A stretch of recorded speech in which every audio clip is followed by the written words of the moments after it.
Bonjour et bienvenue dans les rendez-vous coaching. Sans faire toute une montagne reste le meilleur moyen de paniquer, voire de renoncer face à une difficulté, mais aussi grande soit la montagne. Avec un peu de recul, on peut alors apercevoir son sommet et même pourquoi pas s'imaginer devenir ce grimpeur aguerri, prêt à le conquérir. Prendre du recul face aux événements pour les rendre accessibles, un nouveau sujet pour Stéphane Masson, notre coach professionnel certifié. Stéphane, bonjour. Bonjour Émilie, bonjour à tous. Première question pour aborder ce sujet. Qu'est-ce que relativiser, prendre du recul?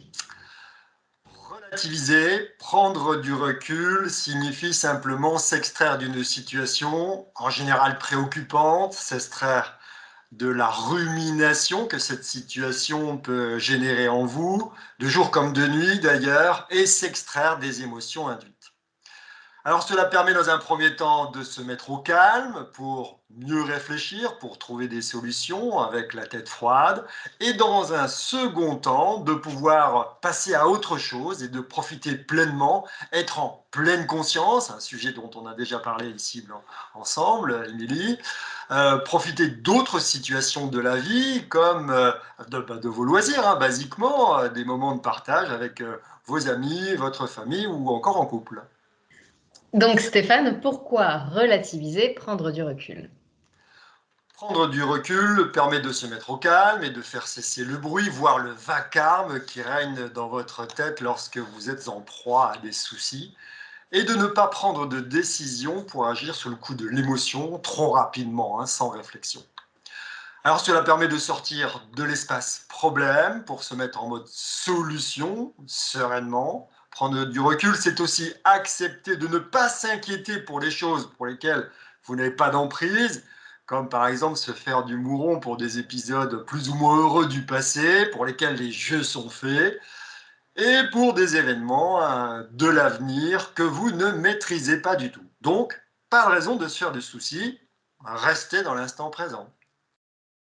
Et donc quand tout va mal, Stéphane, de quoi dois-je me rappeler pour relativiser?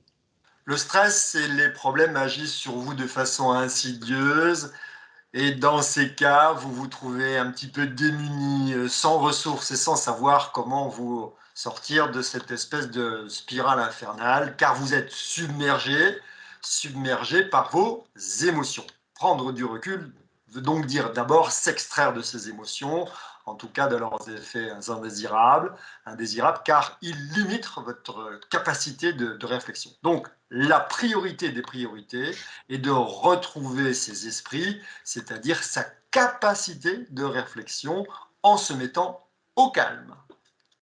Place à la pratique maintenant. Comment relativiser, prendre du recul? Pour relativiser, prendre du recul, voici 10 pistes que vous pourriez explorer, exploiter. En un, prendre son temps et réfléchir sur une problématique à froid, jamais sur le coup de l'émotion.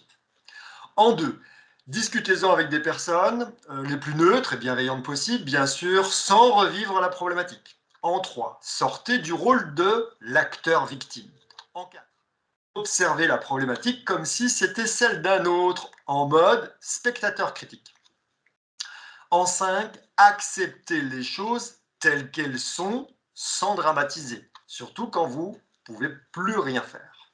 En 6, posez-vous les bonnes questions et vous aurez peut-être les bonnes réponses. Mais c'est facile à dire, pas facile à faire, on est d'accord. En 7, s'extraire des idées négatives, toujours de toute façon. En 8, optez pour la positive attitude, mettez-vous en mode solution et que solution. En 9, apprenez à vous détendre, à vous relaxer, on en a déjà parlé ici ensemble. Et enfin en 10, activez votre pleine conscience en restant concentré sur l'instant présent. C'est l'idée du ici et maintenant et profitez. Et n'hésitez pas à vous faire accompagner d'un professionnel si vous en ressentez le besoin sur ce type de problématique. Vous le disiez très justement, Stéphane, donc si le moindre imprévu vous angoisse et que cela vous fait perdre vos moyens, n'hésitez pas à avoir recours à un coach qui saura vous aider justement à appliquer une méthode et à affronter vos difficultés plus sereinement. C'est ce que vous proposez, Stéphane, c'est bien cela? Oui, bien sûr, encore une fois, on est sur du comportement, de la réflexion et du savoir-être avec des outils bien sûr adaptés à chacun, parce que chacun est particulier, a ses problématiques particulières et a besoin d'une attention particulière. Exactement. Et donc, vous proposez des consultations en privé, que ce soit en face à face si on habite votre région ou encore à distance par exemple Visio, WhatsApp, Skype. Vous retrouvez toutes les informations pour rejoindre Stéphane sur son site internet stéphane-le-du-6 maçon.fr, stéphane-maçon.fr, également dans le descriptif de cette vidéo. Vous pouvez également retrouver Stéphane et tous ses bons conseils sur son compte Instagram, stéphane.maçon.coach. Stéphane, un grand merci. Avec plaisir, Pour Émilie. ce conseil et on se retrouve très prochainement pour un nouveau sujet. À bientôt. Au revoir à tous, à bientôt.